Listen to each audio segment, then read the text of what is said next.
Hi everyone, good morning. कैसे हैं आप सब? आई होप आप सब बहुत अच्छे होंगे and welcome to my new vlog. इस टाइम 7:30 के आसपास का टाइम था। तो अभी जस्ट मैं उठी थी। आज काफ़ी लेट उठी थी और आज हम ही दोनों आपको दिख रहे होंगे बेड में। आज मनीष नहीं है। एक्चुअली मनीष गए हुए वैष्णो देवी। सडन उनका प्लान बन गया था। मतलब प्लानिंग काफ़ी टाइम से चल रही थी बट उनको टाइम नहीं मिल पा रहा था। ऑफिस का कंटिन्यू काम पे काम चल रहा था, पर इस बार उन्होंने बोला कि नहीं, मैं जाके ही रहूँगा। तो लास्ट मोमेंट तक उन्होंने देखा कि ये अगर मेरा सैटरडे संडे में निकाल सकता हूँ तो मैं जाऊँगा आज। तो फिर फाइनली एट अ टाइम उन्होंने अपना टिकट्स वगैरह बुक करी और सीट्स वगैरह उनको मिल गई। सब कुछ सेटल डाउन हो गया। तो जहाँ मैं मैक्रोनी बना रही थी ना तो वहीं पे जस्ट मेरे को फ़ोन आया कि मेरी 2 घंटे के बाद ट्रेन है और मैं वैष्णो देवी के लिए निकल रहा हूँ। तो ये सैटरडे का व्लॉग है। मॉर्निंग का टाइम था। हम अकेले ही थे फ्राइडे नाइट में, मतलब हम अकेले थे। तो मेरे को लेट नाइट तक बहुत नींद नहीं आ रही थी क्योंकि फ़र्स्ट टाइम लाइफ में मैं अकेले रही हूँ रात को। वरना ऐसा कभी हुआ नहीं है कि मैं अकेले रह जाऊँ। तो लेट नाइट तक मेरे को बिल्कुल नींद नहीं आ रही थी। अप्रॉक्स में 3:30 बजे तक तो रात के जाग रही थी क्योंकि सबके फ़ोन भी आए जा रहे थे। मम्मी वगैरह का फ़ोन ही मेरे को काफ़ी लेट तक बात हुई। फिर मेरी फ्रेंड भी थी, उसने भी पूरी लेट तक मेरे से बातें करी ताकि मेरे को बिल्कुल भी अकेला ना फ़ील हो। जब तक सबको एकदम ऐसा फ़ील नहीं आया ना कि हाँ मैं रात को रह सकती हूँ, तो तब तक सब मेरे साथ मतलब लेट नाइट तक बात करते रहे। और मनीष ना मतलब जैसे ट्रेन वगैरह में नेटवर्क इशू होता है तो वो मेरे साथ बहुत देर तक बात नहीं कर सकते थे क्योंकि मतलब जैसे जैसे ट्रेन चलती है ना तो नेटवर्क आते जाते रहते हैं। तो बाकी सब मेरे साथ थे लाइन पे। जब तक उनको एकदम फ्री फील नहीं हुआ ना तब तक वो मेरे से बातें करते रहे। तो मॉर्निंग में मैं 3:30 नाइट बोल सकते हैं 3:30 बजे के करीब मैं सोई थी और फिर थोड़ा सा उठने में लेट हो गया। 6 बजे अलार्म बजा था, 6:30 बजे तक तो मैं उठी हुई थी। बट कॉन्शियस था, मुझे पता चल गया था कि अलार्म बजा है और सुबह हो चुकी है। बट मैं लेटी थी, एकदम उठने का मन नहीं कर रहा था। बॉडी ना एकदम टूट सी रही थी क्योंकि नींद पूरी नहीं हुई थी। और उसके बाद फिर मैं उठ गई थी। बेटू सोई हुई थी अभी, तो लाइट्स मैं ऑफ़ करके आ गई थी और थोड़ा सा अपने लिए पानी डाला, यहाँ पे बैठ कर के पी रही थी। आज मन बहुत उदास था, जैसे घर खाली खाली लग रहा था। कोई भी घर पे नहीं होता ना तो घर पूरा खाली खाली सा लगता है। सबकी बहुत अलग अलग वैल्यूज़ होती हैं हमारी लाइफ में, तो उनके बिना घर बिल्कुल थोड़ा सा ना वहाँ पे कोऑर्डिनेशन में भी प्रॉब्लम आती है। कभी नेटवर्क लगते हैं, कभी नहीं लगते। तो प्रॉपर ऐसे ठीक से बात ही नहीं हो पा रही थी। बस थोड़ी थोड़ी अपडेट मिलती जा रही थी कि हाँ ठीक हैं और पहुँच गए, यहाँ पहुँचे। अब मतलब अब निकलेंगे यात्रा के लिए जो मतलब चढ़ाई करनी होती है वहाँ पे। तो वो थोड़ी थोड़ी ऐसे बीच बीच में अपडेट मिल रही थी। और मैं आकर के यहाँ पानी पीने लगी तो बेटू भी मेरे साथ आज पता नहीं कैसे जल्दी उठ गए। वरना अभी जब से ये स्कूल वगैरह नहीं जा रही है तो इसका ना काफ़ी लेट लेट तक चलता है, ये लेट तक सोई रहती है। तो आज ये भी मेरे साथ जल्दी उठ गई थी। दोनों को ही थोड़ा खाली खाली सा लग रहा था तो वो जल्दी उठ गई थी और फिर आकर के मेरे पास बैठी थी। मतलब को छुप छुप के देख रही थी और देखा मैंने वॉशरूम होकर के आई थी तो पूरे है उसने ना पैंट में अपनी सोप सोप सा लगा रखा था। तो वही मैं बोल रही थी कि देखो आपने ये क्या लगा लिया। और उसके बाद फिर ब्रश वगैरह करा, फ्रूट्स वगैरह मैंने खाए, बेटू को थोड़े से खिलाए। उसके बाद फिर यहाँ किचन में आ गई थी मैं कुछ बनाने के लिए। मनीष नहीं थे घर पे, मेरे को कुछ बनाने का मन नहीं कर रहा था। आज इतना ज़्यादा लेज़ी फ़ील हो रहा था कि बिल्कुल कुछ भी काम करने का मन नहीं कर रहा था। अगर बेटू नहीं होती मेरे साथ तो आई थिंक मैं कुछ बनाती ही नहीं अपने लिए। तो जैसे कैसे करके फिर मैंने कहा नहीं यार, बच्चा तो भूखा है, मतलब बच्चे को हम भूखा नहीं रख सकते ना।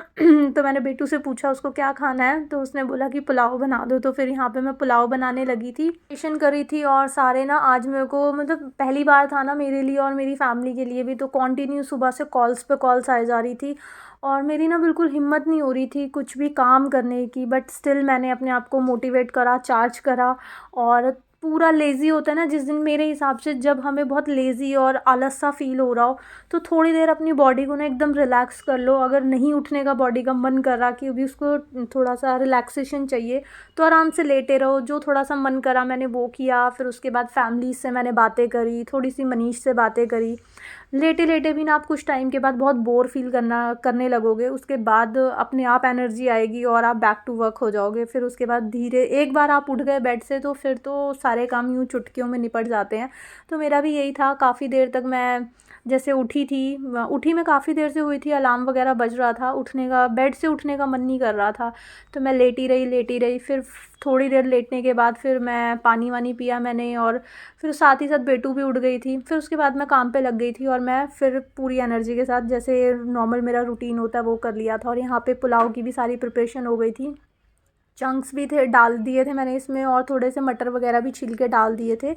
और चीज़ें नहीं थी तो मैंने और नहीं डाली। पुलाव में बहुत सारी हम डिफरेंट डिफरेंट टाइप की वेजिटेबल्स ऐड कर सकते हैं, बट मैं यही नॉर्मली मटर और साथ में चंक्स और आलू, यही 2-3 चीज़ें डालती हूँ। पुलाव को ना काफ़ी अलग अलग तरह से हम बना सकते हैं, इसमें बहुत सारे खड़े मसाले ऐड कर सकते हैं। वो डिपेंड करता है कि मतलब आपको कैसे खाने का मन है। अगर आप रेगुलर बेसिस पे पुलाव में अगर खड़े मसाले वगैरह ज़्यादा यूज़ करोगे ना, तो फिर वो स्टमक बहुत हीट करता है, तो मैं ज़्यादा मसाले वगैरह यूज़ नहीं करती हूँ। बट कभी कभार मन होता है तो मैं ऐड भी करती हूँ। और साथ में ना थोड़ा सा हल्दी पाउडर जो था वो ख़त्म हो गया था, उसको मैं ऐसे झाड़ करके, जितना उसमें से निकल जाता था ना, ऐसे डब्बी पे पीछे से ऐसे खट खट करके वो मैंने डाल दिया था। और उसके बाद फिर ये वाला जो कंटेनर था, इसके अंदर मैंने किचन किंग मसाला रखा हुआ था, और वो थोड़ा सा ही था, वो मैंने स्पाइस बॉक्स में ऐड कर दिया था। और जो ये इसका कंटेनर फ्री हुआ था तो वो इसमें मैंने डाल दिया था। और जो कंटेनर्स थे ना मेरे पास पहले के फ्लोरा वाले, वो काफ़ी बड़े बड़े थे, उसमें मैं अगर मैं इतनी सी हल्दी डालती तो वो बहुत चुन्नू सी लगती कि 1 स्पून जितने के लिए मैंने इतना बड़ा, क्योंकि वो 1 केजी और 1 केजी से प्लस वाले हैं सारे, तो इसलिए मैंने वो वाला उसमें ट्रांसफ़र कर दिया था किचन किंग। और ये वाली जो हल्दी थी वो मैंने इसके अंदर ट्रांसफ़र कर दी थी। ये मेरी एक्चुअली हनी की बॉटल थी जो कि पापा लेकर के आए थे देहरादून से। तो अभी एक यूज़ हो गई थी, खाली हो गई थी, तो मैंने वॉश करके उसको कंटेनर की तरह यूज़ करना स्टार्ट कर दिया। और एक हनी की बॉटल और इस बार लेकर आए थे। एक बार अक्टूबर में आए थे तब भी लाए थे, और एक बार जब हमारे घर का इनॉग्रेशन था तब पापा आए थे तब भी लेकर के आए थे। तो अभी उसमें हनी है, तो वो अभी फ्री नहीं थी, अभी यही फ्री थी, तो मैंने इसके अंदर ट्रांसफ़र कर दिया। और यहाँ पे हमारे गर्मा गर्म पुलाव थे, बन के रेडी हो गए थे। कर्ड पुलाव हमने खा लिए थे। मनीष हमको जाने से पहले जो भी मतलब बेसिक चीज़ें होती हैं वो लेकर के देकर आए थे, मतलब लेते हुए आए थे ऊपर, जैसे कर्ड मिल्क वगैरह वो लेकर के दे गए थे मुझे। कुछ फ्रूट्स वगैरह वो भी उन्होंने ला कर के रख दिए थे। बाकी वैसे हमारे नीचे ही है मार्केट, ऐसी कोई प्रॉब्लम नहीं है, बट स्टिल वो आते हुए लेकर के आए थे सारी नीडेड चीज़ें, और ताकि हमें पीछे से कोई प्रॉब्लम वगैरह ना हो। और बस वो भी बार बार, उनको भी थोड़ी सी इस बार लग रही थी टेंशन सी कि हम ठीक हैं या नहीं है, तो वो भी बार बार फ़ोन कर रहे थे। जैसे ही उनका नेटवर्क वगैरह आ रहा था, बार बार उनसे भी बात हो रही थी, मतलब सभी से ही पूरा दिन मेरी बात हो रही थी। और बात करते करते ना मैं अपने सारे काम कब निपटा लेती हूँ मुझे बिल्कुल पता ही नहीं चलता। मेरे से कितना एक्स्ट्रा काम करा लो, अगर मैं फ़ोन पे बात कर रही हूँ ना तो मैं एक नहीं 2 बार भी घर की क्लीनिंग कर दूँगी। मतलब माइंड को ना, सारा गेम हमारा माइंड का होता है। समटाइम्स हमको बहुत सारी चीज़ें होती हैं जो करने का मन नहीं करता। मेरे साथ ये ट्रिक बहुत काम करती है। आई थिंक आप लोगों के साथ भी करे, या फिर मतलब कुछ तो लोग होंगे जिनके साथ किसी किसी को डिस्ट्रैक्शन भी हो सकती है, सब पे ये वर्क नहीं करेगी, बट कुछ लोगों पे ये वर्क ज़रूर कर सकती है। अगर आपको घर के काम बहुत ज़्यादा बोर लगते हैं, बिल्कुल भी करने का मन नहीं करता, तो आप या तो बहुत अच्छे से कुछ मतलब जो थोड़े रॉकिंग से सॉन्ग्स होते हैं ना, आप वो प्ले कर सकते हैं, या फिर जिससे आपको बात करके बहुत अच्छा पॉजिटिव एनर्जी मिलती है आप उससे बात करिए, जिससे बात करके मतलब आप हैप्पी रहो, सैड मोड में ना चले जाओ। अगर आप सैड मोड में चले गए तो फिर ये बोरिंग काम आप नहीं कर पाओगे।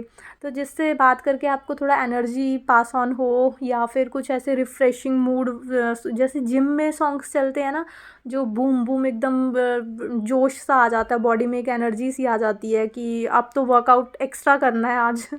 तो उस टाइप के कुछ सॉन्ग्स वगैरह चलाओ तो घर के काम बहुत इजीली निपट जाते हैं। जितना भी आपको लेज़ी फील हो रहा हो, आप सॉन्ग्स एक बार चला दो, या फिर कुछ ऐसे इंसान से बात करो जिससे ना आपको एनर्जी पास ऑन हो, एकदम बोर या सैड, या फिर घर की फैमिली डिस्कशन ना हो, पॉजिटिव डिस्कशन हो रही है, मतलब क्या किसकी लाइफ में क्या कैसे क्यों, ये वाला ना हो कि आप एकदम सदमे में चले जाओ कि अरे ऐसा हुआ। मतलब थोड़ा हंसने खेलने वाला थोड़ा माहौल हो, जिससे हमारा माइंड बहुत डिस्ट्रैक्ट हो जाता है और हम सारे काम निपटा लेते हैं। यहाँ पे देखो, यहाँ पे मेरी फ्रेंड का फ़ोन आ गया था, तो मैं उससे बात करने मॉर्निंग में मम्मी पापा सबके ही चल रहे थे। उसके बाद इस टाइम जब मैं क्लीनिंग करने लगी तो फ्रेंड का फ़ोन आ गया था। उसके बाद उससे बात करते करते मैंने सारी क्लीनिंग वगैरह निपटा ली थी।